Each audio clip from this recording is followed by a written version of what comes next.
Charly Steinhauer of Paradox. Welcome to 69 Faces of Rock. How are you doing today?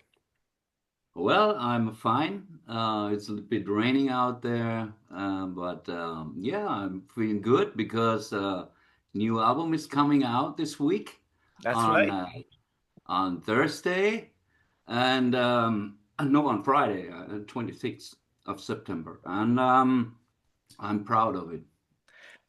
The last 2 years are very active for you. Two albums in 2 years. How do you explain this sudden outburst of creative energy? Well, you talk from the Rearrange the Past LP. This one is a demo of we recorded it in 1990, Mhm.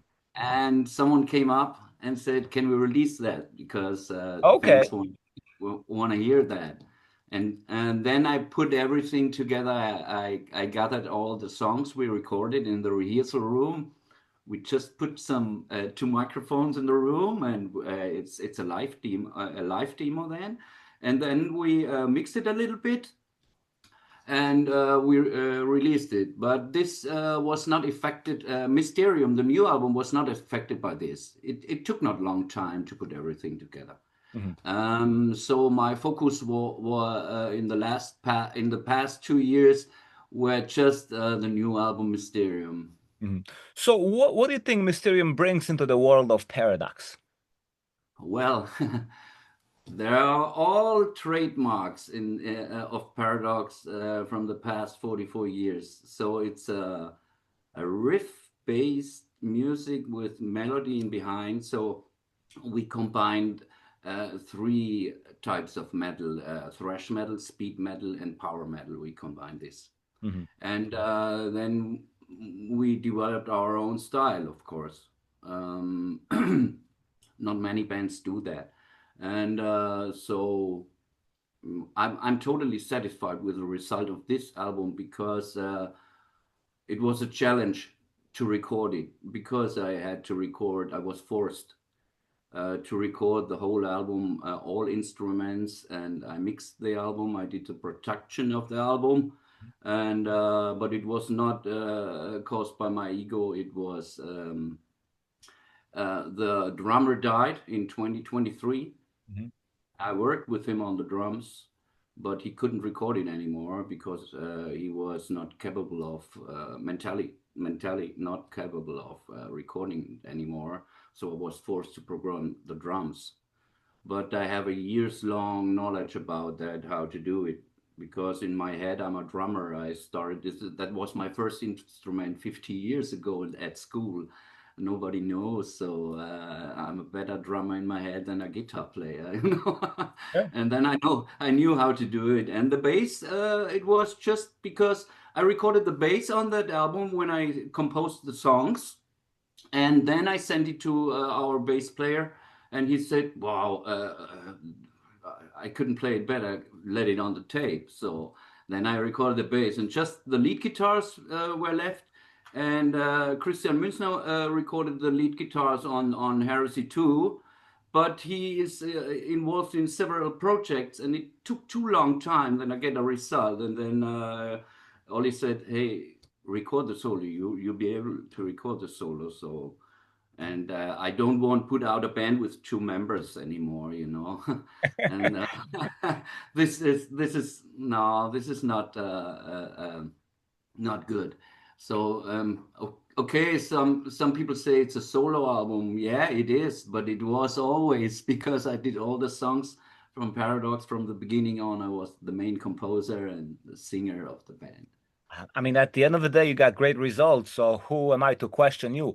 But the question I have is, um, do you feel you are able to capture your vision without anybody else's help? Yeah, it is lyric wise. Lyric wise, yes, I had everything in my head. The vision of the whole project I had in my head.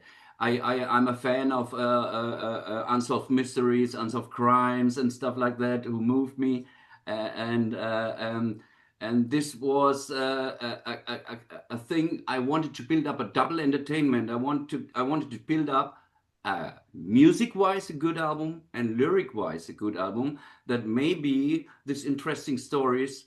Some people like to research that topics which Yep. is on the album, so you can hear the music and you can research the interesting topics on that. Yeah. And that There's was my vision. there's definitely a great balance. So now that you had done the album pretty much by yourself, do you see yourself repeating that experience with the next recording? Oh, well, I don't think so far, but I think about to do one more record with Paradox, but because then I have ten studio albums, and that's a lot. Mhm. I never thought that I will put out 10 full-time albums, you know. But this shouldn't be the end, or this must be the end, because I'm always be able to write a Paradox song, and if I have the mood for it, of course I will release it. Yeah. And that's why it's always difficult to say this next will be my last record. But it's just the plan right now, and we will see. What I had in my head is, then if I do another album, it must be a little bit more, a little bit heavier, a little bit heavier, a little bit more based on old school, more riffs, not so many bombastic parts, and not so much atmosphere, because on that album we have a lot of atmosphere. Mhm. Yeah. So what are the new songs about? Let me throw some songs at you. For example, Abyss of Pain and Fear. This was and the story of Billy Hayes, who escaped from the Turkish prison, and it's also from this movie Midnight I Express. remember that movie. And this movie, I was so excited when I saw this movie about 3 or 4 times.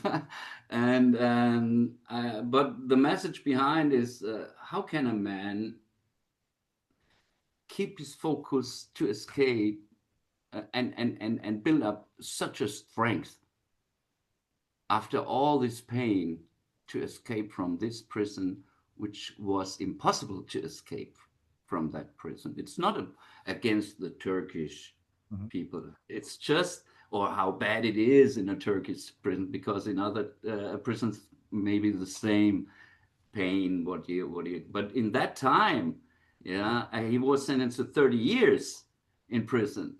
So he had just one chance to go on with his life, Billy, and he made it. And yeah, and that's why I thought, why I shouldn't put out a song and write about. Okay. What about Those Who Resist? Those Who Resist is a song about, it's a dedication to the victims who opposed the Nazi regime, Mhm.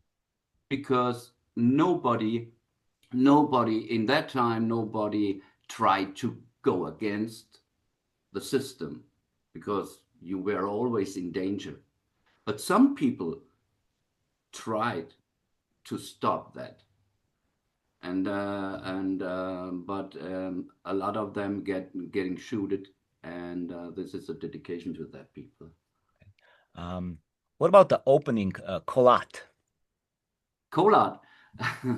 Collard was a song about nine hikers in the northern Ural of Russia, and they were found dead. Nine people. They were found dead, but with injuries. Nobody knew from which they came. On one victim, the tongue were getting out, the eyes were getting out, others were frozen, but nobody knows who killed these people, Mhm. what killed these people. Yeah, yeah, and that was another unsolved story I wanted to write a song about, and it should be a fast song, straight in face, Oh yeah. and it and it And it is. fits that concept of Mysterium. So I named few songs. What are some of your personal favorites? Difficult because I always say that this album, the songs on that album, if you choose a single song of that album, may it's not better than a song from another record from Paradox, but the whole thing, the whole story, if you start listening from the beginning to the end, and after the last song was played, you want to try to hear it once more again because it's the whole compact thing, you know, and yeah, I always say it's my little masterpiece, but the fans decide which rank it has in the Paradox discography. Yeah. You have this beautiful display behind you about for the front cover. Can you explain the artwork? Well, I my idea for Travis Smith did the artwork. He also did a lot of Opus albums and other Nevermore and stuff. And it's my favorite cover designer. And I had the idea with the song Mysterium, which is about dream interpretation.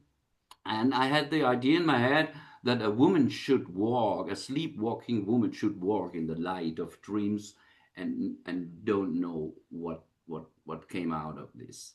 A mystic. It should be mystic. If I look to this cover, I see also it could be a cover of a horror movie.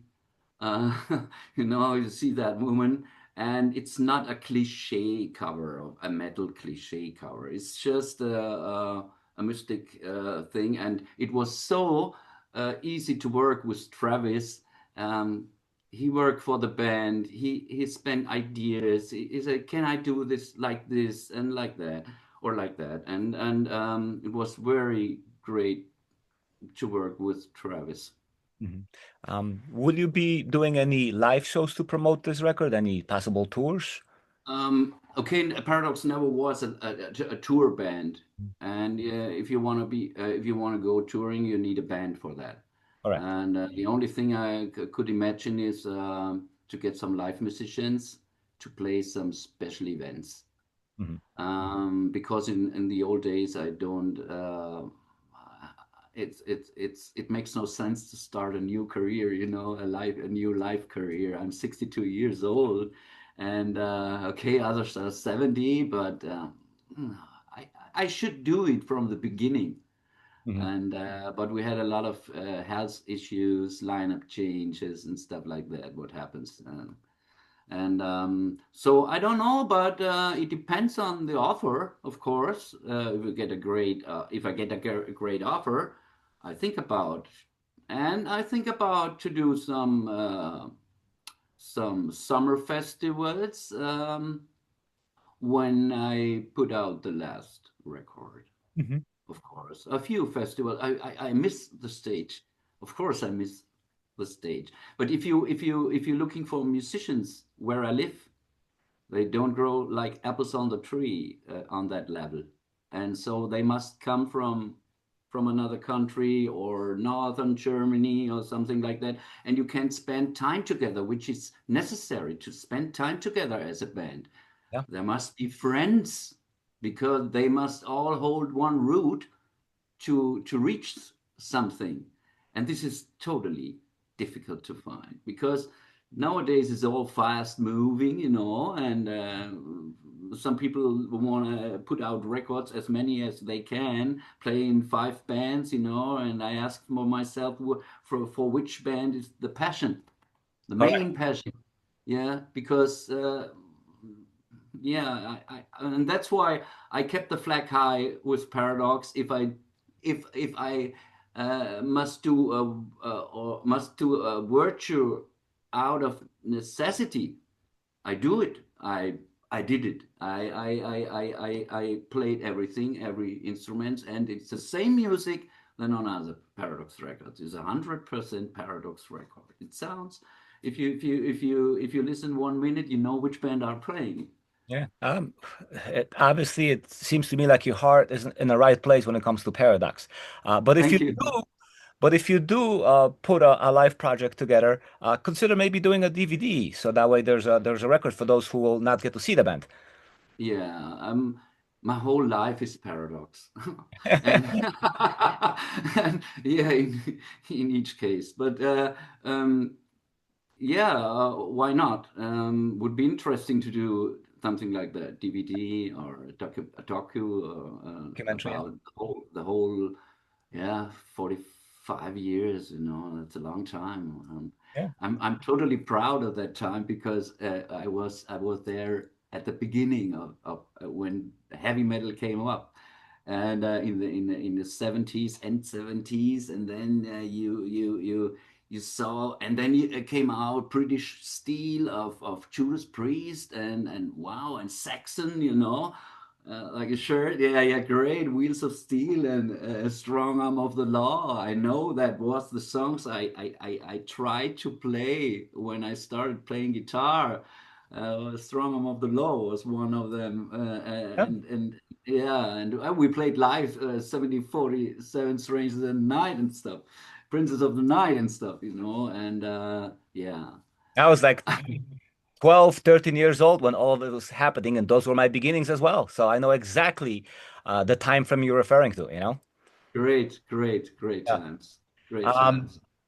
Many of you old fans feel that Product of Imagination and especially Heresy were your classic records. How does what you do now compare to those albums? Well, Heresy, I say never touch a classic. Heresy is a classic for many heavy metal fans because at that time it had a good sound.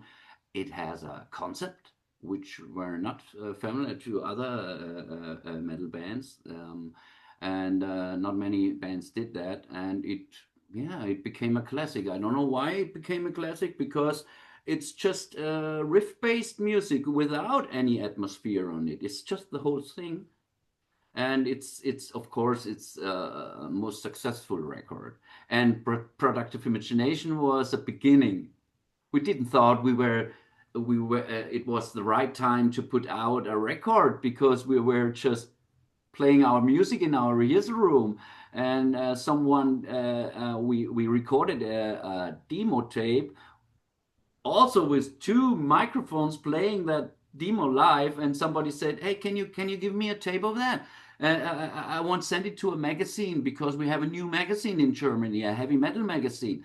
And I said, yeah, you can. I gave him the tape, and 1 month later they wrote the best demo in Germany since long time and demo of the month, and said, oh, wow, everything's changed from that day now. Everything was different because then we get phone calls from record companies, and we decided to record it for Roadrunner Records. And It speaking was of the magazines, biggest label. yeah, It was the biggest label at that time for heavy metal. was. And speaking of magazines, I do recall, I believe it was in Kerrang, there was like a live um, concert review with some pictures, and I think there was a picture of Paradox, and one of you guys was sitting down on stage because you had a leg in a cast. Am I right? Yeah, Yes. And I'm thinking, that's right. wow, if those guys can be in the cast and still play, they know what's going on, right? Yeah, yeah, we gave everything. We gave everything. But I remember when the Kerrang magazine wrote, "Here they are, the new Metallica," and stuff like that. No, we laughed about that. That we thought this is Metallica is our heroes. No, no, we are not so far than this band. And later on, I met James Hetfield on the first concert in Germany when they played the first show 1984 in February. I met James Hetfield on walking on the street when we leave the hall, and he was asking for the merchandising, how much merchandising they sold. And I said, "Hey, this is James Hetfield. Stop the car!" And I went out of the car and said, "Hey, James," and he said, "Hey," and I say, "Oh, great band! You will be one time. You will be a very, very big band." "Oh, really? Oh, really?" And so, and I had the chance to talk to him, and I had a chance to get an autograph from Cliff Burton. Fantastic, fantastic. Now, Yeah. getting back to Heresy, when you were recording that album, were you aware like how big and significant that recording will become? No, no. I remember when I was in vacation in Spain, and I put my guitar with at that time, and I went and outside it was raining, and I wrote in 3 days the half record in the hotel room. So the riffs of that half of Heresy record. It was totally easy to write this record. We didn't felt any pressure or something. We just liked what we developed in the rehearsal room, what we did in the our own songs. We said, "Oh, okay, we knew the songs are good, but we never thought about that we will record a classic album." No. Yeah. And then to 2021, you did a sequel to Heresy with Heresy 2, End of a Legend. Do you think you were able to capture that spirit 30 years later? No, because first when we got the idea from the lyricists, I said no. If I had to have to do another Heresy record, everybody expect that this record will sound like the first Mhm. Heresy record, but it shouldn't sound like the first because I don't want, as a composer, I don't want to copy myself. And I thought everyone will say, yeah, they want sit on the laurels on the success of Heresy with the first, and that's why they call this album Heresy 2. No, it was an idea from the lyricist. They got in touch with me, and Peter Vogt, who wrote the first Heresy album, said, "Charlie, I have another Heresy story in my shelf, and are you interested in two?" And yeah, but the story were great. It was a fictive story, and it was great. And I said it was interesting, and I said, okay, I do it music wise. It should be Paradox, how Paradox developed at in the whole time. But lyric wise, it is a Heresy 2 record.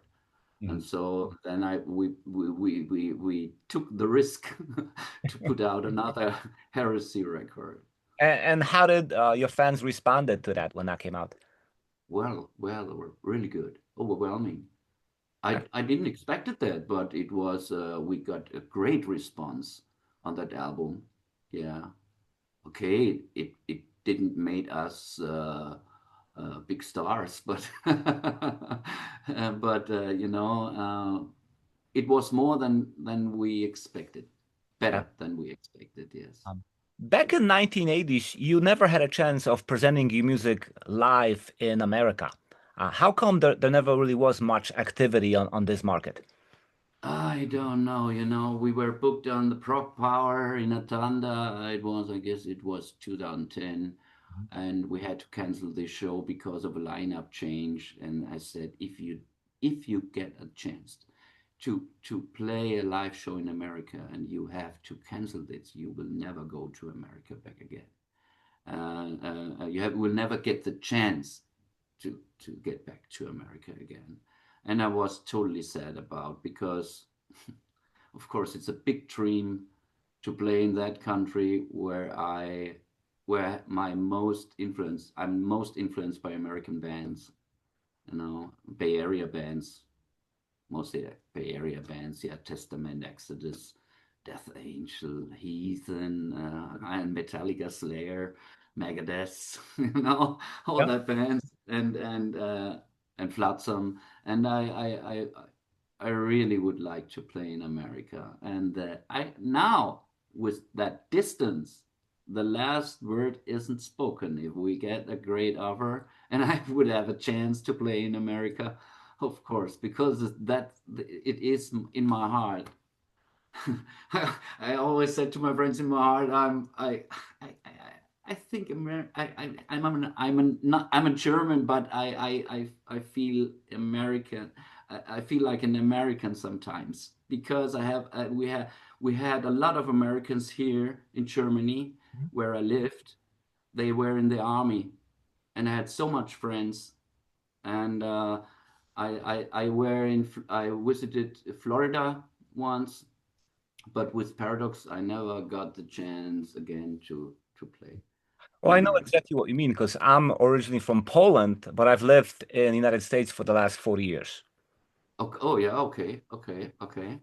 So I, Yeah, that's the same in Poland. We should play 1988 in Katowice Mhm. on this metal, Metal very Mania, big Metal Mania. Metal Mania festival. And we also had to cancel this because our bass player left the band because of his job. Yeah. And then we couldn't play. A lot of people, it was a great festival, and I we should play there.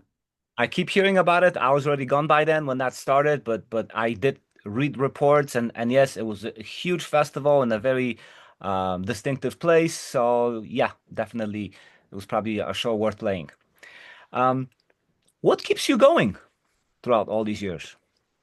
Passion, passion for the music, being creative. Um, I listened to that kind of music since 1970 when it started up with Black Sabbath, Paranoid. And I was 7 years old when I heard this record. And I knew this will be my music. And I want to do the same what I hear. I want to try to do the same. And I did the same. Not so successful than the Black Sabbath, but I did it. I did 10 albums. It is passion. It's just, yeah. This Paradox is my whole life. This music, I'm born for it, and I think I will be a musician till I die because it makes fun. I still have the fire in me. The only thing I can imagine, could imagine, is that after Paradox, that I play some different genres in metal, do some songs which are sound different to Paradox. Because if I do a song which sounds like Paradox, then it should be a Paradox song, you Correct, know. correct. But I'm also a fan of bands like Queensryche, Sabotage, or power metal bands, or Opeth, that's progressive metal bands, and yeah, I listen to all kinds of metal, but the only band which is not metal I listen to is Pink Floyd, but Oh, this is from the 70s, when they grew up. I think most of the people who are into heavy metal acknowledge Pink Floyd as a great band. Yeah, it's a great band. They were a band who inspired me most with in terms of atmosphere in a song. Definitely. Um, That it's just not a riff. That's something behind that makes the riff bigger. yeah, Uh, it's the feel. mm. Being a lifelong Black Sabbath fan, how did you react on the recent passing of Ozzy Osbourne and even Ronnie James Dio 10 years earlier? uh, I I I was speechless because Ozzy, you know, that, you will always have his vocals in head because this was so unique, and he was also, what I heard from others, a totally sympathetic, kind man, not playing the big rock star, um, and he inspired me so much. The whole band Black Sabbath, but Ozzy was special. Ozzy was special. Also Ronnie James Dio. When I first heard in 1976 Rainbow Rising, what an album, Yes. and yeah, and that's how it is in our life.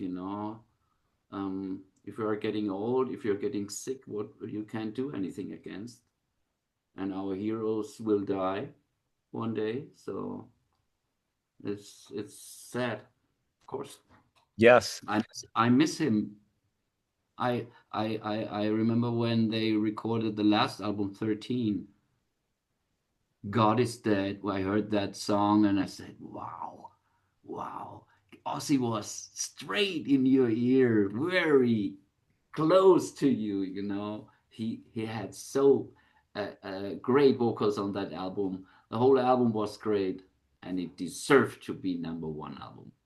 And it was, and it was. I got to see that tour, I believe 2 times, and it was amazing both times. Oh, really? Yeah, Cool, yeah. cool. Um, Finally, are you planning any more recordings in time to come? Yeah, well, I think about a 10th record of Paradox. Mhm. Yeah, you mentioned that. Which, yeah, yes, as I mentioned, and then I guess I should go back a little bit to the roots, a bit more riff-based music, more staccato on it, you know, and not so many bombast in behind. I did this all, but now at the end, I try to go back a little bit to heavier sound. But my vocals are, I have a clean vocals, and so it makes all a little bit not so heavy as bands like Destruction Creator and all. These are pure thrash metal bands. Paradox is not a pure thrash metal band, but with a lot of thrash metal elements in the rhythm guitar. The rhythm guitar is Bay Area metal. Sounds good. Well, Charlie, thank you so much for speaking with me, My and pleasure. good luck with everything. And I absolutely admire your passion. Thank you. Thanks a lot for your support and greetings to Chicago. You know, yeah. Thank you.